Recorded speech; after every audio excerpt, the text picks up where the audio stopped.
In order to rescue Superman, they arrived at a secret base in Siberia. The two Barrys crept down the staircase, hidden inside a pipeline. Just as they reached the lab entrance, young Barry accidentally kicked a shovel. The alarm blared instantly, echoing through the entire facility. Mercenaries swarmed in, opening fire on them. Seeing Barry was about to be shot, young Barry had no choice but to use the speed force to yank him out of the way. Though he only moved him a short distance, the sudden burst of speed made Barry vomit uncontrollably. As more enemies closed in, Batman arrived just in time, leaping down from a high platform. He grabbed a soldier, slamming him to the ground, then spread his cape to block incoming bullets. Pulling out his batarangs, he swiftly took down the enemies in front of him, fired his grappling hook to yank two more soldiers toward him, disarmed them, and threw them aside in one fluid motion.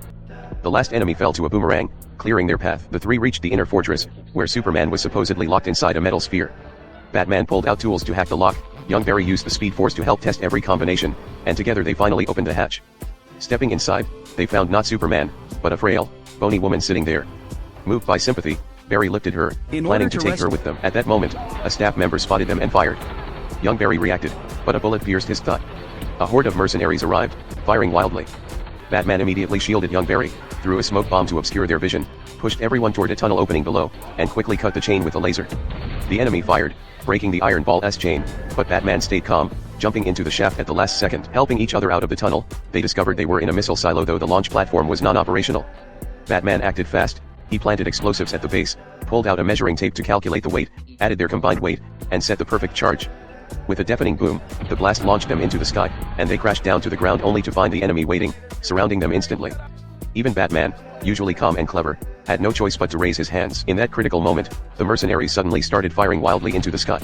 The woman, who'd been lying on the ground, was now floating midair. Bullets hit her but bounced off harmlessly. Kara had absorbed solar energy, unleashing her fury on her captors. Flesh and blood stood no chance against a Kryptonian body. No matter how many bullets they fired, it was useless. In an instant, all the mercenaries were defeated. Finally free, Kara passed out from exhaustion. Back at the mansion, Batman removed his suit and stitched up the wounds on his arm with needle and thread.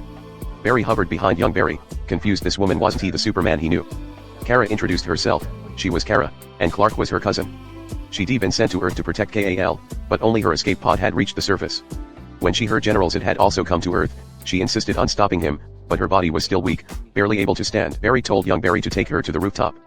After soaking in sunlight, Kara's Kryptonian power surged back to full strength, her vitality restored.